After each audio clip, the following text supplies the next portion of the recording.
নমস্কার বন্ধুরা, লক্ষ্মীর ভাণ্ডার প্রকল্পে এই মুহূর্তে দারুণ খবর।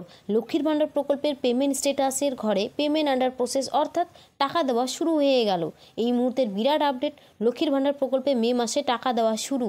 মে মাসের ফাইনাল তারিখ দিলাম 4 অথবা 5 তারিখে টাকা দেওয়া হবে, এমনটাই কিন্তু আপডেট রয়েছে। এই মুহূর্তে চাঞ্চল্যকর আপডেট, নবান্নের তরফে তারিখ ঘোষণা। লক্ষ্মীর ভাণ্ডার, বার্ধক্য ভাতা, বিধবা ভাতা, প্রতিবন্ধী ভাতা, জয় জোর সমস্ত প্রকল্পের টাকা কিন্তু তারিখ ঘোষণা করে দেওয়া হয়েছে আর জানিয়ে দিল নবান্নের তরফে কিন্তু জানিয়ে দেওয়া হয়েছে কবে পাবে টাকা, কোন জেলায় আগে টাকা দেবে, সমস্ত বিষয় কিন্তু আজকের এই ভিডিওতে আপডেট জানাতে চলেছি। তাই এই ভিডিওটি স্কিপ না করে মনোযোগ সহকারে সম্পূর্ণ দেখুন, তাহলে কিন্তু সমস্ত বিষয়ে আপডেট আপনারা জানতে পারবেন। তো চলুন বন্ধুরা, ভিডিওটি শুরু করছি। শুরু করার আগে আপনাদের কাছে ছোট্ট একটি রিকোয়েস্ট, যদি এই চ্যানেলে নতুন দর্শক হয়ে থাকেন তাহলে এই চ্যানেলটিকে অবশ্যই সাবস্ক্রাইব করে রাখবেন এই রকমই নিত্য নতুন ভিডিওগুলি সবার প্রথম পাওয়ার জন্য। তো চলুন বন্ধুরা, শুরু করছি। তো বন্ধুরা, আপনারা অন স্ক্রিনে দেখতেই পাচ্ছেন লক্ষ্মীর ভাণ্ডার মে মাসে টাকা দেওয়া শুরু। মে মাসের ফাইনাল তারিখ ঘোষণা, কোন জেলায় কবে টাকা ঢুকবে।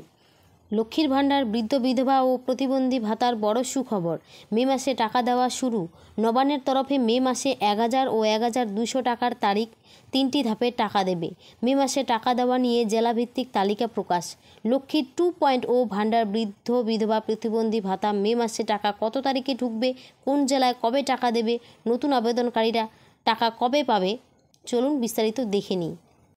তবে প্রত্যেক মাসের মতো এই মে মাসেও লক্ষ্মী ভাণ্ডার প্রকল্পের সাথে বার্ধক্য, বিধবা ও প্রতিবন্ধী ভাতার মে মাসে টাকা দেওয়ার কাজ আজ 3রা মে থেকে রাজ্য সরকারের তরফ থেকে শুরু করা হয়েছে।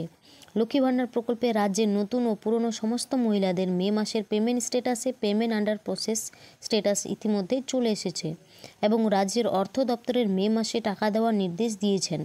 আগামী 12 মের মধ্যে লক্ষ্মীর ভাণ্ডার সুবিধাভোগীদের অ্যাকাউন্টে টাকা দেওয়ার নির্দেশ জারি করেছে। মে মাসে মোট 3টি ধাপে লক্ষ্মীর ভাণ্ডার প্রকল্পের টাকা দেওয়ার নির্দেশ দিয়েছে। কোন জেলায় কবে টাকা ঢুকবে তার তালিকা জারি করেছে। তারপর এখানে কি বলেছে দেখুন। মে মাসে লক্ষ্মীর ভাণ্ডার প্রকল্পে 2,21,00,000 উপভোক্তাদের ব্যাংকে টাকা দেওয়ার কথা ঘোষণা করলেন নবান্ন। প্রথম ধাপে মোট 11টি জেলায় টাকা দেওয়ার কথা জানিয়েছেন, যেমন দার্জিলিং, জলপাইগুড়ি, উত্তর দক্ষিণ দিনাজপুর, কলকাতা, বীরভূম, কালিম্পং, কুচবিহার, আলিপুরদুয়ার, পূর্ব ও পশ্চিম মেদিনীপুর জেলায় আগামী 4 থেকে 6 তারিখের মধ্যে টাকা দেওয়ার কথা ঘোষণা করেছে। এছাড়াও 7 ও 9 তারিখ মালদা, মুর্শিদাবাদ, পূর্ব ও পশ্চিম বর্ধমান, নদিয়া, পুরুলিয়া, হাওড়া, হুগলি, উত্তর ও দক্ষিণ 24 পরগনা ইত্যাদি জেলাগুলিতে টাকা ঢুকবে এবং আগামী 12 মে পর্যন্ত যে সমস্ত জেলার মহিলারা টাকা পাবে না তাদের সমস্ত জেলা মহিলাদের অ্যাকাউন্টে টাকা দেওয়ার কাজ চলবে। এছাড়াও এখানে কি বলা হয়েছে দেখুন। এছাড়াও বার্ধক্য, বিধবা ও প্রতিবন্ধী ভাতা উপভোক্তাদের টাকা দেওয়ার কাজ শুরু করা হয়েছে। আগামী 10 তারিখের থেকে নতুন ও পুরনো সমস্ত উপভোগ্যদের অ্যাকাউন্টে টাকা দেওয়া শুরু করবে। তো বন্ধুরা, সমস্ত বিষয় কিন্তু আপনাদের জানিয়ে দেওয়া হলো। যদি ভিডিওটি আপনাদের ভালো লাগে তো লাইক করে চ্যানেলটি সাবস্ক্রাইব করে পাশে থাকা বেল নোটিফিকেশন অন করতে একদমই ভুলবেন না, কারণ এরকমই পরবর্তী ভিডিও পেতে চ্যানেলটিকে অবশ্যই সাবস্ক্রাইব করে রাখবেন। ধন্যবাদ সবাইকে।